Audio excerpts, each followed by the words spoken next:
कहानी की शुरुआत होती है एक सुअर सप्लायर से जो अपना ट्रक लेकर एक क्वारंटीन जोन में एंट्री कर रहा होता है।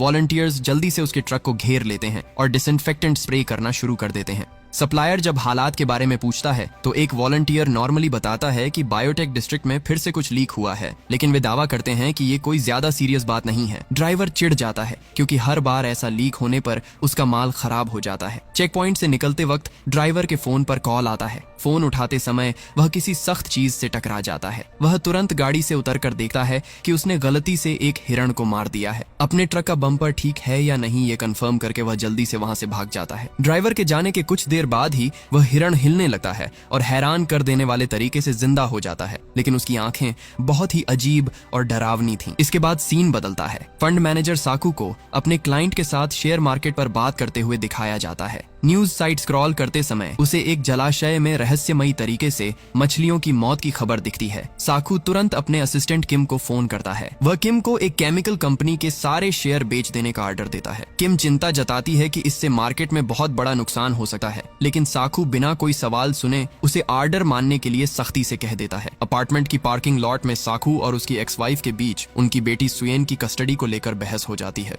पत्नी का कहना होता है कि काम के दबाव की वजह से साकू बेटी का ठीक से ख्याल नहीं रख पा रहा और वह सुयेन को उसके जन्मदिन पर अपने साथ ले जाना चाहती है। काम के कारण साकू कंफ्यूज हो जाता है। इसके बाद साकू अपने घर लौटता है जहां वह अपनी माँ और बेटी के साथ रहता है। साकू बेटी के कमरे में जाता है और देखता है कि सुयेन छुपकर अपनी माँ से बात कर रही है। वह अपनी माँ के साथ ही जन्मदिन मनाना चाहती है। जैसे ही साकू लाइट जलाता है वह फोन रख देती है। साकू प्यार से समझाता है कि कल वह बिजी रहेगा, लेकिन अगले हफ्ते उसे बुसान घुमाने ले जाएगा। मगर सुयेन उदास ही रहती है। उसका मन ठीक करने के लिए साकू उसे एक गिफ्ट देता है, लेकिन बाद में उसे याद आता है कि बिल्कुल वही गिफ्ट उसने पिछले साल भी दिया था। सुयेन कहती है कि उसके लिए सबसे बड़ा तोहफा यही होगा कि कल वह अपनी माँ के पास जा सके। जब साकू कपड़े बदल रहा होता है, उसकी माँ उससे कहती है कि सुयेन की खुशी के लिए उसे अपनी पत्नी से सब कुछ ठीक कर लेना चाहिए। माँ उसे एक वीडियो रिकॉर्डिंग दिखाती है और याद दिलाती है कि स्कूल फंक्शन में न जाकर उसने सुयेन का दिल तोड़ दिया था। साकू वीडियो देखता है और नोटिस करता है कि स्टेज पर सुयेन बहुत उदास थी, यहाँ तक कि वह अपनी कविता की लाइनें भी भूल गई थी। बेटी का दर्द समझकर साकू फैसला करता है और बहुत सुबह सुयेन को लेकर बुसान के लिए निकल पड़ता है। गाड़ी चलाते वक्त साकू उसे जिंदगी की सीख दे रहा होता है कि चाहे किसी काम में कितनी भी रुकावटें आएं, उसे मन लगाकर करना चाहिए।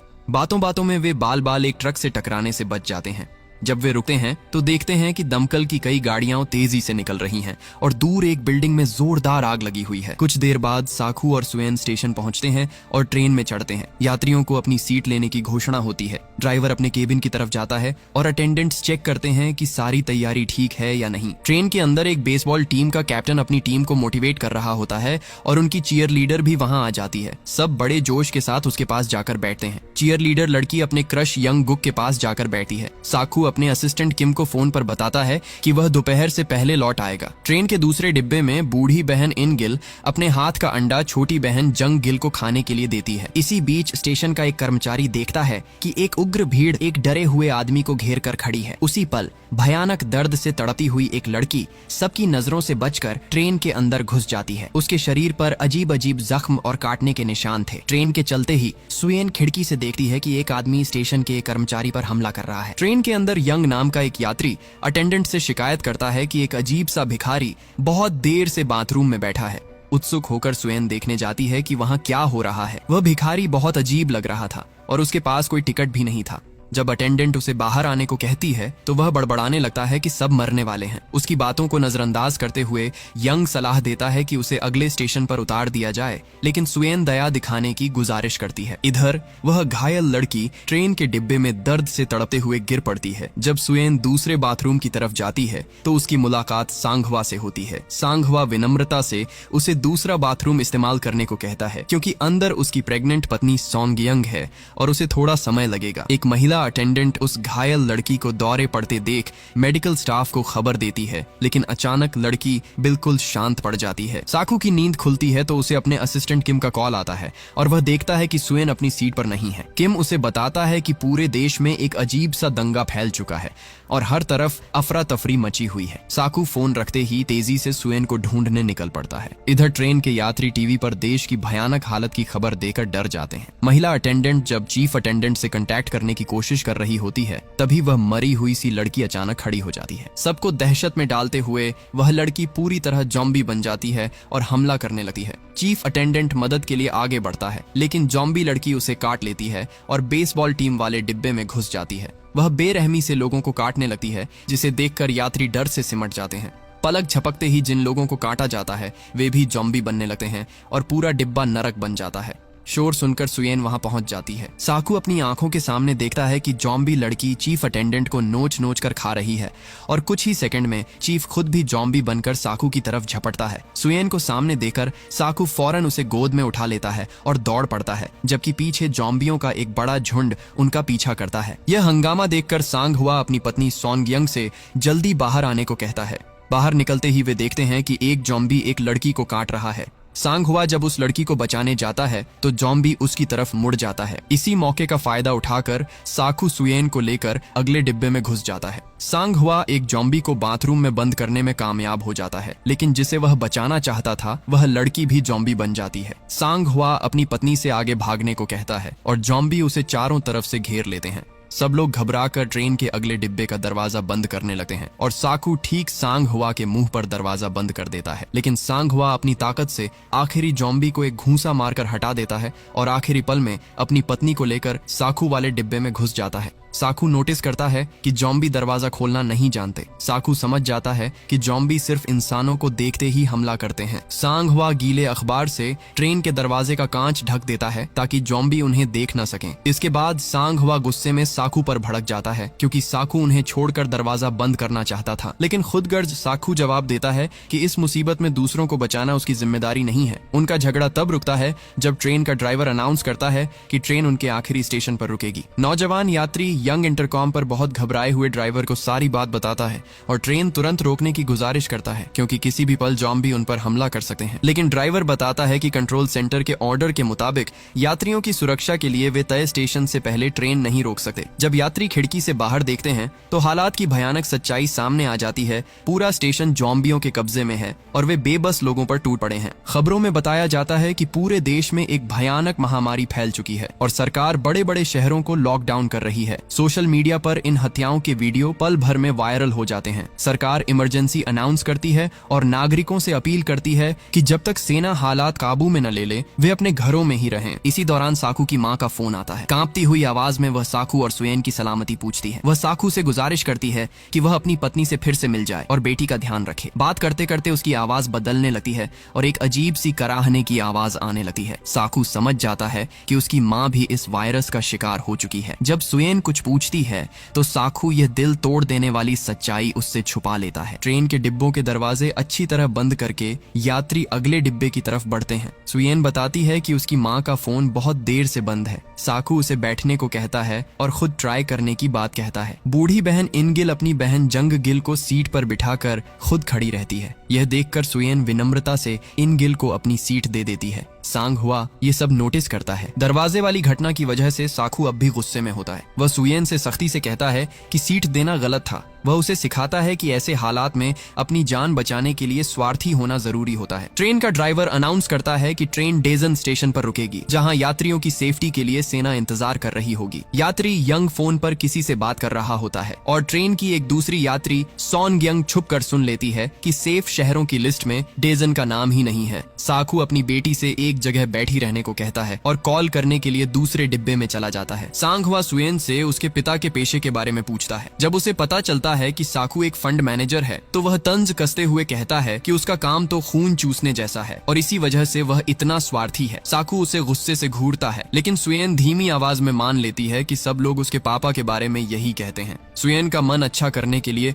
सांग हुआ उसे चॉकलेट देता है और अपनी पत्नी के पेट में पल रहे बच्चे से मिलवाता है। मजाक में वह खुद को एक गैर जिम्मेदार पिता बताता है, क्योंकि उसने अभी तक बच्चे का नाम नहीं सोचा है। जब सुयेन बच्चे की लात महसूस करती है तो उसका चेहरा खुशी से चमक उठता है। इधर साकू अपने एक ताकतवर क्लाइंट को मदद के लिए फोन करता है। वह क्लाइंट उसे चेतावनी देता है कि डेजन पूरी तरह सेना के कंट्रोल में है और वहां पहुंचते ही सभी यात्रियों को क्वारंटीन कर दिया जाएगा। जब साकू बचने का रास्ता पूछता है तो वह बदले में उसे जिंदगी भर स्पेशल मार्केट टिप्स देने का लालच देता है। क्लाइंट मान जाता है और सलाह देता है कि वह मेन गेट से न निकलकर ईस्ट गेट से भागे। जब साकू बाहर निकलने की तैयारी कर रहा होता है तो वह उस भिखारी को सीटों के पीछे छुपा हुआ देखता है। थोड़ी देर बाद ट्रेन डेजन स्टेशन पहुंचती है, लेकिन चारों तरफ बिल्कुल सन्नाटा होता है और मदद के लिए सेना का कोई निशान तक नहीं दिखता। ट्रेन रुकते ही यंग हिम्मत करके सबसे पहले बाहर कदम रखता है। उसके बाद साकू, यंग और दूसरे यात्री बहुत सावधानी से ट्रेन से उतरते हैं। दूसरे डिब्बे से बेसबॉल टीम के लड़के भी नीचे उतर आते हैं। ट्रेन का ड्राइवर और एक अटेंडेंट जब जॉम्बी से भरे डिब्बों की तरफ देखते हैं तो यंग उनसे रिक्वेस्ट करता है कि जॉम्बी वाले डिब्बों को ट्रेन से अलग कर दिया जाए और ट्रेन को सीधे बुसान की तरफ रवाना कर दिया जाए। ड्राइवर कंट्रोल सेंटर के ऑर्डर का हवाला देकर हिचकिचाता है, लेकिन यंग जोर देकर कहता है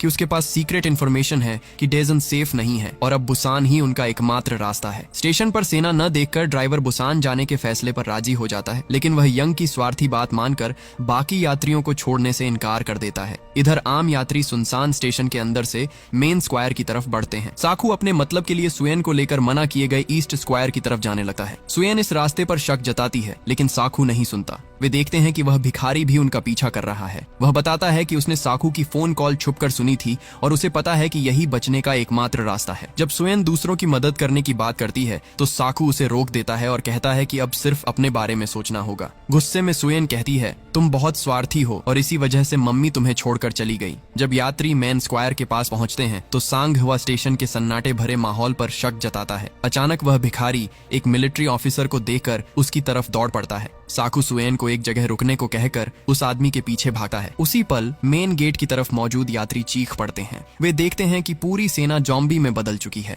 पलों में ही जॉम्बियों का एक बड़ा झुंड यात्रियों पर टूट पड़ता है और एक एक करके उन्हें नोचने लगता है। इस अफरा तफरी में सांग हुआ किसी तरह अपनी पत्नी के साथ जान बचा लेता है। साकू का क्लाइंट फोन पर उसे बताता है कि स्टेशन नर्क बन चुका है। ठीक उसी वक्त उस घायल ऑफिसर पर जॉम्बियों का झुंड हमला कर देता है। साकू पागलों की तरह सुएन की तरफ दौड़ता है। एक जॉम्बी जब सुएन पर झपटने ही वाला होता है तभी आखिरी पल में सांग हुआ आकर उसे बचा लेता है। सांग हुआ खुद जॉम्बियों को रोकता है और उसकी पत्नी सॉन्ग यंग सुएन को लेकर सेफ साइड की तरफ भागती है। बेसबॉल टीम के लड़के सॉन्ग यंग को ट्रेन के दरवाजे तक पहुंचाने में मदद करते हैं और दूसरों का इंतजार करने लगते हैं। इधर साकू एक जॉम्बी के चंगुल में फंस जाता है और जान बचाने के लिए जूझने लगता है। सांग हुआ बेसब्री से साकू का इंतजार करता है। आखिरकार वह भिखारी साकू की मदद करता है और साकू आखिरी पल में छलांग लगाकर गेट के अंदर घुस जाता है। जब सॉन्ग यंग सुएन को लेकर ट्रेन में चढ़ने की कोशिश कर रही होती है तभी कुछ यात्री गलती से जॉम्बियों से भरा एक डिब्बा खोल देते हैं। ट्रेन का ड्राइवर अपनी सीट पर बैठ जाता है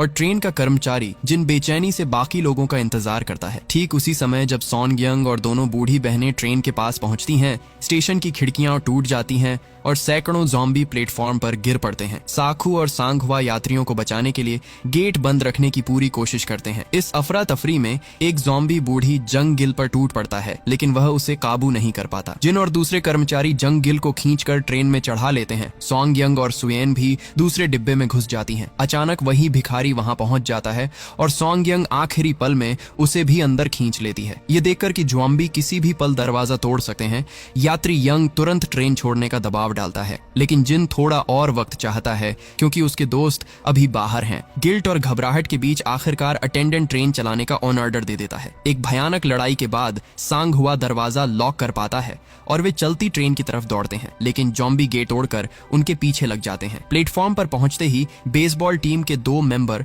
जॉम्बियों के चंगुल में फंस जाते हैं। अपने प्यारे दोस्तों की यह हालत देखकर यंग गुक डर से पत्थर का हो जाता है। साकू उसे खींचकर संभालता है। साकू यंग गुक को साथ लेकर आगे बढ़ता है और दोनों मिलकर ट्रेन में चढ़ जाते हैं। जब सांग हुआ ट्रेन के पास पहुंचता है तो साकू उसकी तरफ हाथ बढ़ाता है, लेकिन सांग हुआ अकेले ही जॉम्बियों के झुंड से लड़ रहा होता है। एक एक करके जॉम्बियों को गिराने के बाद वह आखिरी पल में साकू का हाथ पकड़ता है और खींचकर ट्रेन में चढ़ जाता है। ट्रेन का ड्राइवर कंट्रोल सेंटर से अपडेट पाता है कि सेना ने बुसान शहर को सेफ कर लिया है और अब शहर पूरी तरह से सेफ है। इधर सॉन्गयंग जब अपने पति सांग हुआ को फोन करने लगती है तो वह भिखारी उसे रोक देता है। उसे समझ आ जाता है कि वे लोग 13 नंबर डिब्बे में फंसे हैं जिसके दोनों तरफ जॉम्बियों का झुंड है। सॉन्गयंग एक खाली बाथरूम देखती है और सबको इशारा करती है। वे चुपचाप अंदर घुसने की कोशिश करते हैं। एक जॉम्बी जैसे ही सॉन्ग पर झपटने वाला होता है, आखिरी पल में उसे अंदर खींच लिया जाता है। बड़ी मुश्किल से वे अंदर से दरवाजा बंद करते हैं। दूसरे डिब्बे में यात्री धुएं का इस्तेमाल करके ज़ॉम्बियों की नजर भटकाने की कोशिश करते हैं। ड्राइवर अनाउंस करता है कि ट्रेन अब सीधे बुसान जाएगी। यंग गुक का फोन आने पर जिन को थोड़ी राहत मिलती है, लेकिन जब उसे पता चलता है कि उनके कई दोस्त वायरस से इन्फेक्टेड होकर मर चुके हैं तो उसका दिल टूट जाता है। साकू पागलों की तरह अपनी बेटी को ढूंढता फिरता है। आखिरकार उसे फोन पर पता चलता है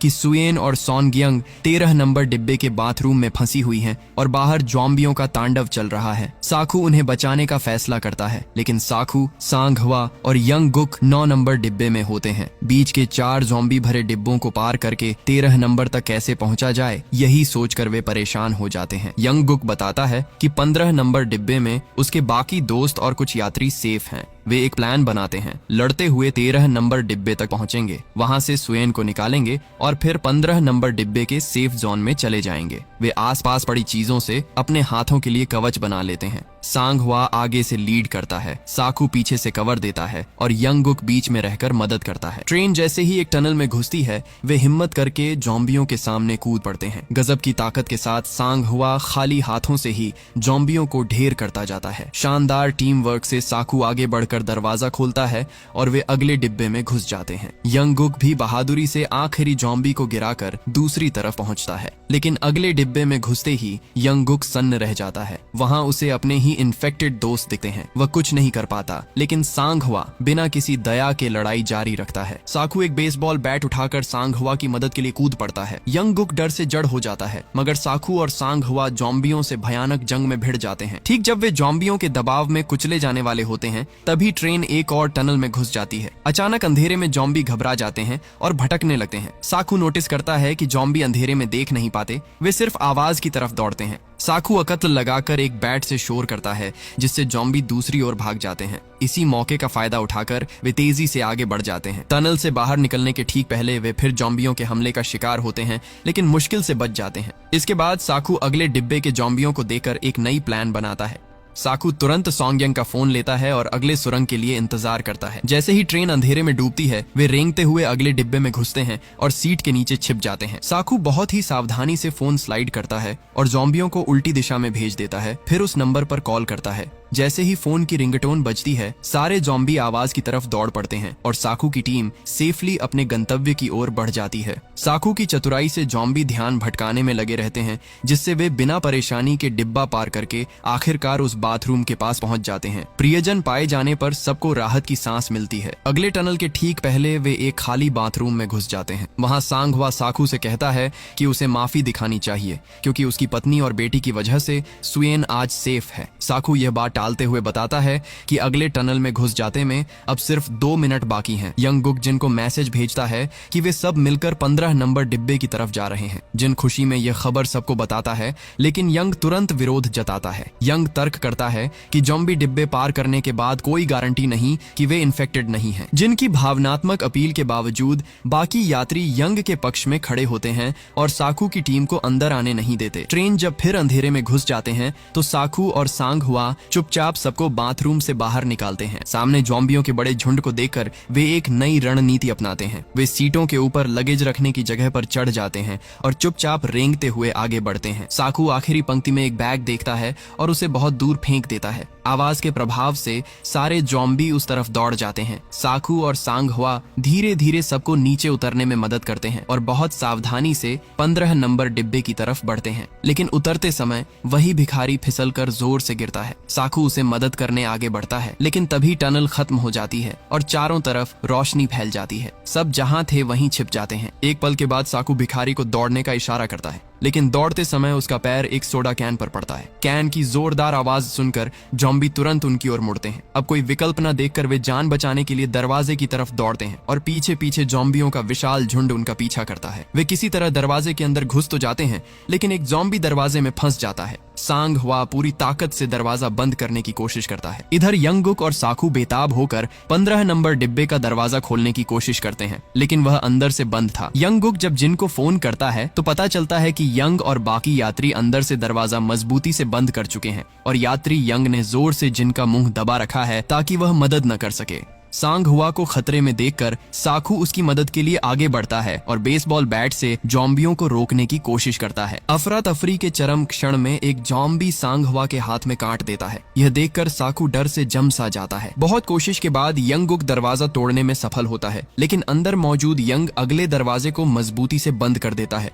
दरवाजा खोलने की कोशिश करते समय यंगुक का हाथ डिब्बे के दरवाजे में फंस जाता है। यंग और उसके साथी अंदर से बाधा डालते रहते हैं, जिससे एक भयानक धक्का मुक्की शुरू हो जाती है। वहीं साकू और सांग हुआ अभी भी ज़ॉम्बियों से लड़ रहे होते हैं। बूढ़ी जंग गिल देखती हैं कि उसकी बहन इन गिल अभी भी बाहर है और यंगुक के साथ अंदर घुसने की कोशिश कर रही है। वह जल्दी से जिन के पास जाती हैं और यंग की टीम के खिलाफ लड़ाई शुरू करती है ताकि साकू और साथी अंदर घुस सकें। सॉन्ग यंग जब अपने पति सांग हुआ की तरफ बढ़ना चाहती है तो सांग हुआ उसे मजबूती से पीछे रहने को कहते हैं। वह समझ जाता है कि उसके शरीर में इन्फेक्शन फैल रहा है और समय कम है। सांग हुआ चिल्लाकर साकू से कहता है कि वह अपनी पत्नी को लेकर चले जाए। साकू शुरू में उसे छोड़ने को राजी नहीं होता, लेकिन सांग हुआ अडिग रहता है और साकू से शपथ लेता है कि वह उसकी पत्नी और आने वाले बच्चे की रक्षा करेगा। इस इमोशनल पल में साकू आखिरकार सांग हुआ से उस दरवाजे की घटना के लिए माफी मांगता है। भारी मन से साकू सॉन्ग यंग को खींचता है। विदाई के समय सांग हुआ अपनी पत्नी की ओर देखता है और बताता है कि उन्होंने उनके बच्चे का नाम सियो युन रखा है। ठीक उसी पल ज़ॉम्बी दरवाजा तोड़कर अंदर घुस आते हैं। साकू सॉन्ग यंग को लेकर सेफली भाग जाता है। अपनी आखिरी ताकत लगाकर सांग हुआ ज़ॉम्बियों का रास्ता रोकता है